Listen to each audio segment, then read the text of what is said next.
जय मसीह की। स्वागत है आप सबका इस कार्यक्रम में आज की रोटी।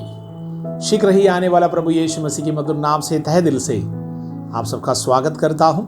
हम प्रार्थना करें। स्वर्गीय पिता, धन्यवाद आपके आवाजों के लिए निरंतर हमारा कान लगे रहने पाए, हमारा हृदय प्रभु जी आपके वचनों के अनुसार परिवर्तित हो जाने पाए, हम विश्वस्तता के जीवन व्यतीत करने पाए। मेरे परमेश्वर, हम में से प्रत्येक को आपके हाथों में समर्पण करते हैं। हमारे परिस्थिति, हमारे ज़रूरतें प्रभु आप जानते हैं। मेरे परमेश्वर, अनेक लोग आंसुओं में प्रभु जी, हालेलुया, दर्द में, उनके जीवन की अनेकों समस्याओं में परेशान है। हमारा प्रार्थना ये प्रभु, हमारे समसृष्टि पर करुणा करे, हमारे हिंदुस्तान पर करुणा करे, हमारे देश में एकता अखंडता आए। प्रभु जी, हमारे नेतागण ओ प्रभु के हालेलुया भय में परमेश्वर के वचनों के अनुसार निष्कलंक और निर्दोष पाया जाए। इस प्रकार का एक पीढ़ी प्रभु हमारे सामने हम अपने आंखों से देखने पाए।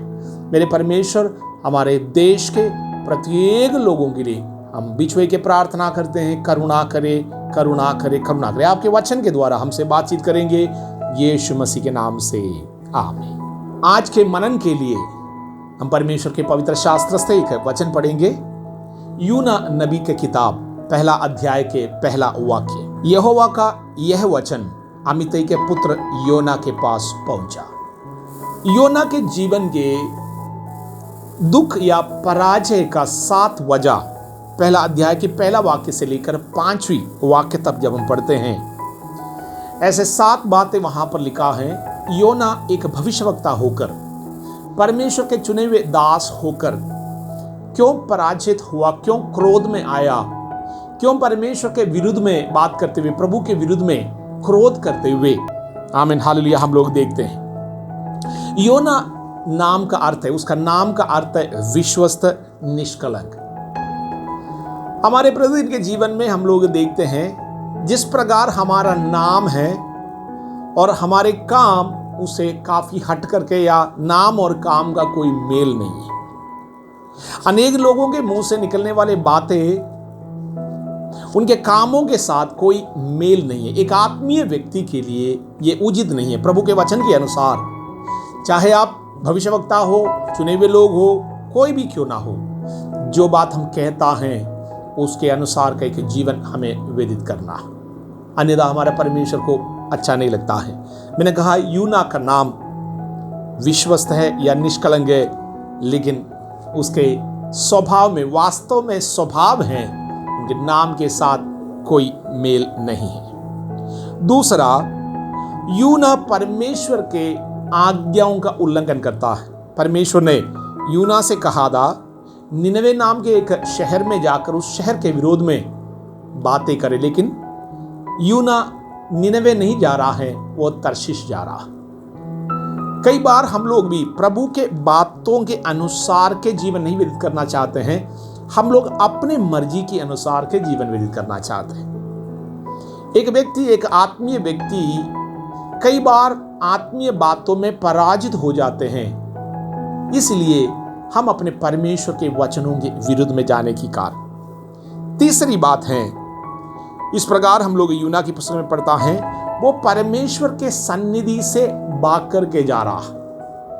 कई बार हम परमेश्वर के सन्निधि से भाग जाते हैं, कभी कभी हम प्रभु के सन्निधि से बहकर दूर चले जाते हैं। एक बार आप प्रभु के सन्निधि में आपका जो रिश्ता है उसको तोड़ देता है, दोबारा वो रिश्ता बनाने में बहुत दिक्कत होता है। एक पतरुस नाम के व्यक्ति के बारे में हमें मालूम है।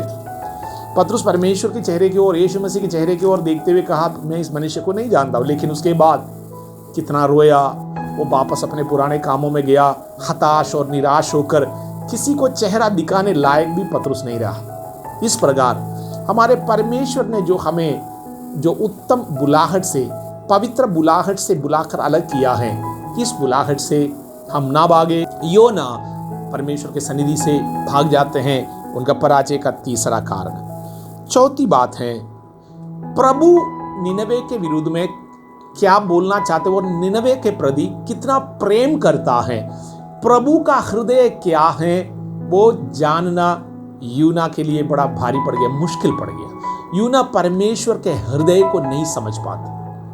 हमारे प्रतिदिन के आत्मीय जीवन में अनेकों मिस्टेक में हम लोग इसलिए पड़ जाते हैं, स्वयं के निष्कर्ष में, स्वयं के सोच में हम लोग पढ़कर गलत इसलिए करते हैं, परमेश्वर की इच्छा प्रतिदिन हम जान नहीं पाते। आज के दिन हमारा परमेश्वर की इच्छा हमारे लिए क्या है, हमारे पड़ोसी के लिए क्या है, हमारे परिजनों के लिए क्या, हमारे देश के लिए क्या है, ये प्रकाशन पाना प्रभु के लोगों के लिए अनिवार्य है। योना के जीवन के पराजय, इस्राएल के भविष्यवक्ता होने के कारण, प्रभु के चुने हुए व्यक्ति होने के कारण भी कभी कभी हम परमेश्वर के हृदय को समझ नहीं पाते। एक पुत्र पिता के हृदय को जब तक नहीं समझेंगे, अर्थात एक पुत्र पिता के भाषा को जब तक नहीं बोलेंगे, पिता क्या करना चाहते हैं, क्या उनका मनसा है, वो समझ नहीं पाते हैं। इसलिए हम आत्मिक जरूर है, लेकिन हमारा परमेश्वर का हृदय जब तक हम नहीं समझेंगे, हम लोग परमेश्वर को आमीन भावता हुआ एक जीवन व्यतीत नहीं कर पाते हैं। योना के पराजय के 5वीं बात है ये, जो धन उनके हाथ में था सेवकाई के कारण आया था, वो अनुचित कामों के लिए इस्तेमाल करता, पैसा देकर तर्शिश के लिए वो टिकट खरीदता है। इस प्रकार वहां लिखा, प्रभु जिस जगह जाना चाहता था उस जगह नहीं, अपनी मर्जी के अनुसार वो धन खर्च करते हैं। 6वीं बात है ये, यूना अन्य जाति के लोगों के साथ मेल मिलाप करते हुए हम देखते हैं। हमारे परमेश्वर का वचन यही कहता है, अंधकार के साथ उजियाले का कोई मेल नहीं है। असामान्य जुए में विश्वास ही नहीं जूता जाए। जब योना इस प्रकार अंधेर करने वाले लोग, अनुचित काम करने वाले लोगों के साथ मेल करा, उनका पराजय का, प्रभु के साथ के रिश्ता टूटने का एक और वजह ये रहा। अंत में 7वीं बात यही है, जब जहाज टूटने पर था समुद्र में, योना जिस जहाज में बैठकर तरसीस की ओर जा रहा था, आंधी तूफान आया, जहाज टूटने पर था, उसके अंदर जितने भी लोग थे, अन्य देवी देवताओं के पूजा पाठ करने वाले, सब लोग रोने लगे थे, अपने अपने देवी देवताओं से प्रार्थना करने लगे थे। लेकिन योना एकमात्र व्यक्ति हैं उस जहाज के निचली हिस्सा में जाकर अच्छे गहराई के नींद सो रहा। सारे संसार अब प्रार्थना कर रहा।